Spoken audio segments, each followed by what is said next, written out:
Թող մեկը ինձ բացատրի, թե համալիրում հարսանիք անելու մեջ ինչ դատապարտելի բան կա։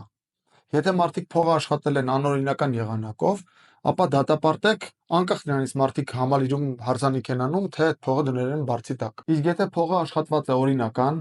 համալիրը վարձակալված է օրինական,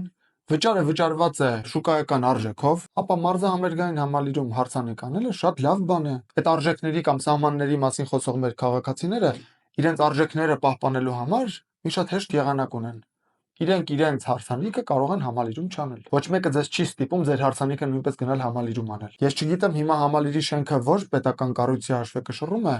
բայց եթե պետությունը կարողանում է մի օրում իր հաշվեկշռում գտնվող շենքը վարձակալության տալ եւ վաստակել 20 միլիոն, 30 միլիոն, 40 միլիոն դրամ եւ այդ փողը օգտագործել պետական կարիքների համար, դա հիանալի գործարք է պետության եւ մասնավորի միջեւ։ Ու առհասարակ մեր ժողովուրդը պիտի հասկանա, որ չի կարելի քննադատել օրինական քայլերը մենակ այն պատճառով, որ դա ձեր ճաշակով չի։ Եթե մենք ուզում ենք ազատ երկրում ապրել, առաջին քայլը ազատ երկրում ապրելու համար այն է, որ մենք հանդուրժենք այն մարդկանց, որոնք այլ ճաշակ, այլ ապրելակերպ, այլ ընտրություն ունեն, քան մենք։ Շատ հեշտ է հանդուրժել այն մարդկանց, որոնք մեզ նման են։ Մենք պիտի սովորենք տարբերվող մարդկանց հանդուրժել։ Հարսանիք են անում համալիրում, օրենք չեն խախտում, հալալ է իրանց, լավ են անում, թող անեն։ Իրենց երջանկություն, զույգին երջանկություն, Աստված տա երկար տարիներ իրար հետ երջանիկ ապրեն, երեխաներ ունենան ու ամենակարևորը Հայաստանում երեխաներ ունենան։ Ոչ թե հղիանան գնան Ամերիկայում ծննդաբերելու, որը անհարգալից վերաբերմունք է մեր պետության նկատմամբ։ Մենք պիտի այնպիսի երկիր ունենանք, որ Ամերիկայից հղիանան գան Հայաստանում ծննդաբերելու,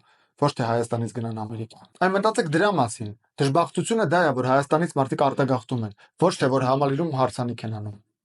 Լավ են անում, թող անեն։